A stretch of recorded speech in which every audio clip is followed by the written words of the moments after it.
Princess Castro at narito ang mga napapanahong balita. Good news po para sa mga mananakay. Matapos ang isang buwang pagsasara ay balik operasyon na muli ang biyaheng Laguna tungong Quezon at vice versa. Ang nasabing ruta ay may mga estasyon sa Calamba, Pansol, Masili, Los Baños, College, Iri at San Pablo sa Laguna, maging sa Chaong o Lalig, Candelaria, Lutucan, Sariaya at Lucena sa Quezon. Magsisimula sa 15 hanggang 105 pesos ang pamasahe para sa regular passengers, depende sa destinasyon. Habang para sa mga estudyante naman, senior citizen at PWD, magsisimula ito sa 12 hanggang 84 pesos na pamasahe. Samantala, isang makasaysayang hakbang sa larangan ng pangisda ang pananaliksik ang isinagawa ng National Fisheries Research and Development Institute sa pamamagitan ng Tamban Hatchery Program na naglalayong paramihin ang tamban o sardinas sa loob ng hatchery upang mapanatili ang supply nito sa bansa. Tunghayan ang ulat mula kay Jade Buhoy.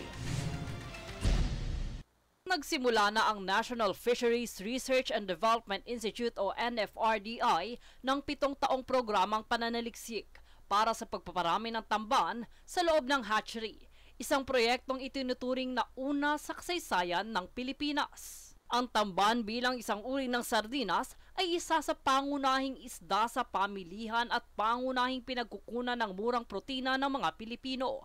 Ayon sa datos ng Philippine Statistics Authority o PSA, umabot sa higit 13.8 billion pesos ang halaga ng tamban noong 2023, kaya't mahalaga ang pananatili ng supply nito. Ngunit sa kabila ng mataas na produksyon, hindi pa kailanman naparami ang tamban sa aquaculture, dahilan upang isulong ng NFRDI ang pananaliksik sa teknolohiyang ito. Sa unang yugto ng programa, matagumpay nang nailipat at na-domesticated ang mga tamban sa hatchery facilities sa Batangas at Iloilo. Umabot na sa 378 araw ang survival ng mga tamban sa pasilidad at kasalukuyang inaalagaan ang 232 buhay na isda. Dito natuklasan din na pangunahing kinakain ng tamban ang copepods, phytoplankton at zooplankton, isang mahalagang tuklas para sa pagbuo ng nutrisyon. Layon ng nasabing programa na mapanatili ang produksyon ng tamban para sa industriya ng sardinas at food security ng bansa sa hinaharap.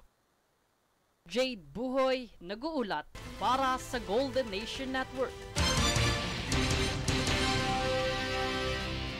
Halos 8% naman o katumbas ng 3,283 sa kabuuang 41,610 na barangay sa bansa ang gagawaran ng Department of the Interior and Local Government o DILG ng Seal of Good Local Governance for Barangay sa ilalim ng 2024 SGLGB Assessment Cycle.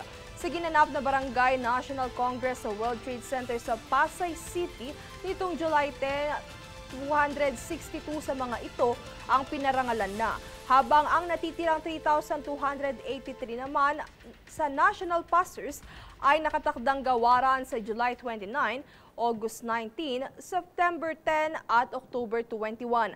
Ang mga barangay na ito ay sumailalim sa mahigpit na performance evaluations batay sa 3+1 na principle ng DILG, ang Financial Administration and Sustainability, Disaster Preparedness, Safety and Peace and Order, Social Protection and Sensitivity, Business Friendliness and Competitiveness, at Environmental Management.